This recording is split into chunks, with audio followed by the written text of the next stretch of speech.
የስልጤ ልማት ማህበር ጥር 25 ቀን 1994 ዓ.ም የዞኑ አስተዳደር ምክር ቤት ምስረታን ተከትሎ የዞኑን ህዝብ ሁለንተናዊ ተጠቃሚነት ለማረጋገጥ እንዲሁም ማህበራዊና ኢኮኖሚያዊ ችግሮችን ለመፍታት የሚደረገውን ጥረት እንዲያግዝ የተመሰረተ መንግስታዊ ያልሆነ ተቋም ነው። ልማት ማህበሩ ይህንን መሰረት በማድረግ ባከናወናቸው ስራዎች የዞኑን ማህበረሰብ ተጠቃሚ እያደረገ ስለመሆኑ በአካሄደው 12ኛ ጠቅላላ ጉባኤ በትኩረት መነሳቱን የልማት ማህበሩ ዋና ስራ አስፈጻሚ አቶ ሸምሲ ኑሪ ተናግረዋል። አክለውም የስልጤ ልማት ማህበር በጤናው ዘርፍ የወራቤ ኮምፕሬሄንሲቭ ስፔሻላይዝድ ሆስፒታልን እንዲሁም በትምህርቱ ሃይረንዚ ልዩ አዳሪ ትምህርት ቤትን በማቋቋም በዘርፎቹ አርአያነት ያለው ተግባር መፈጸሙን አንስተዋል።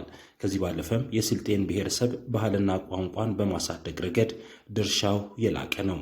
ባህሉን፣ እሴቱን፣ ቋንቋን ማሳደግ በሚቻልበት ደረጃ ሰፊ ስራዎች ላይ በተለይ ቋንቋን ማሳደግ ላይ ስራዎች ሲሰራ የቆየ ልማት ማህበር ነው። ከዛ ባሻገር የራሱን ገቢ ማመንጨት አለበት በሚል በተለይ አሁን ያሉ የህብረተሰብ ጥያቄዎችን ወይ ደግሞ የአባላትን ጥያቄ መነሻ አድርጎ ምላሽ መስጠት እንዲችል የራሱን ገቢ ማመንጫ እንዲሆነው አመዴ ገበያ ላይ ከአንደኛ እስከ 9ኛ ቤዝመንት 2 ያለ ትልቅ ህንጻ እየገነባ ያለ ልማት ማህበር ነው። ልማት ማህበሩ የብሔረሰቡ ተወላጆች ባሉባቸው የተለያዩ የሀገሪቱ ክፍሎችና በውጭ ሀገራት ቅርንጫፎችን በመክፈት ከልማት ባለፈ ህብረ ብሔራዊ የሆነች ሀገርን ለመገንባት የድርሻውን እየተወጣ መሆኑን አቶ ሸምሲ ገልጸዋል።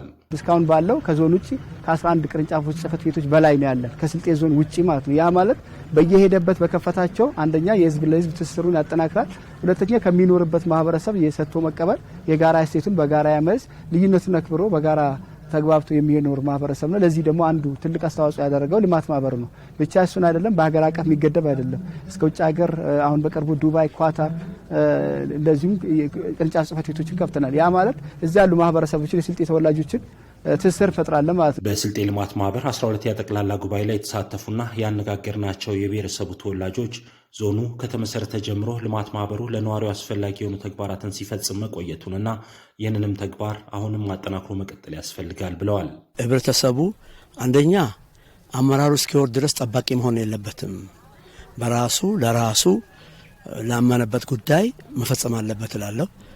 ሁለት ይህን አቅም ደግሞ ሰንቀን ቦታችን ላይ እስክንገባ ድረስ ደግሞ አመራሩም ደግሞ ህብረተሰባችን ቅድም ባልኩ ሁኔታ እስኪ በቃ ድረስ ወርደው ቢደግፉ የበለጠ እንሰራለን የሚል እምነት አለ። ለቀሩ ነገሮች ብዙ ናቸውና የሚቀሩ ነገሮችን እንደ ሀገርም መለወጥ ይፈልጋል። ሀገር እንዲለወጥ ይፈልጋል። ህዝብ ማህበረሰብ ኢትዮጵያ ማህበረሰብ እንዲፈልግ ማንኛውም ኢትዮጵያውያን ሀገራቸው ሊለወጡ ጥሩ አምሮ ያለው ሁሉ ይፈልጋል። የታወቀ ነገር ነው። በሚያደርገው እንቅስቃሴ በሚሰጡ መመሪያ መሰረት ከጊዜ ወደ ጊዜ እየጨመረ ሄዶ ባለሀብቶቹም እየተመረቁ እያደጉ ወደ ባለሀብትም ያልገቡት እንዲገቡ ምሁራን እንዲያድጉ ዱዓ እያደረግን ለበለጠ ነገር ሀገራችን ታበቃለች ብለን እናስባለን። የስልጤ ዞን ዋና አስተዳዳሪ አቶ ዘይኔ ቢልካ በበኩላቸው ልማት ማህበሩ ከዞኑ መንግስት ጋር በመሆን ማህበረሰቡን በማስተባበር ሰፊ የልማት ተግባራትን እያከናወነ መሆኑንና አሁን ላይ ከልማቱ ባለፈ ለሰላም መረጋገጥ በቅንጅት ባከናወነው ስራ ዞኑ ለኢንቨስትመንት ተመራጭ እየሆነ መምጣቱን ጠቅሰዋል።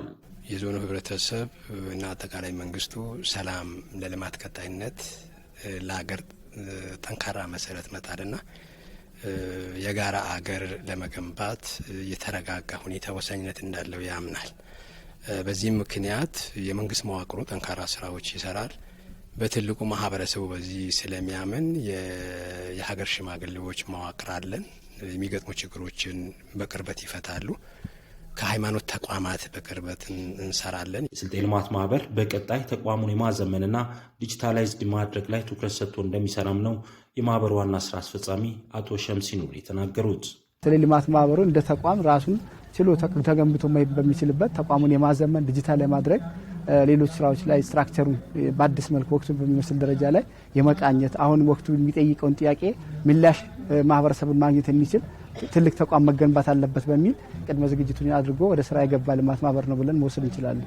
የስልጤ ልማት ማህበር ባካሄደው 12ኛ ጠቅላላ ጉባኤ የማህበሩን ያለፉት 2 ዓመታት አፈጻጸም በተመለከተ ውይይት ያደረገ ሲሆን ጠቅላላ ጉባኤው ባጸደቀው የተሻሻለ ደንብ መሰረትም የልማት ማህበሩን የስራ አመራር ቦርድ ከ11 ወደ 15 ከፍ እንዲል አድርጓል። በተጨማሪም ልማት ማህበሩን ለቀጣይ ዓመታት የቦርድ ሰብሳቢ በመሆን እንዲመሩ የስልጤ ዞን ዋና አስተዳዳሪን አቶ ዘይኔ ቢልካን መርጧል።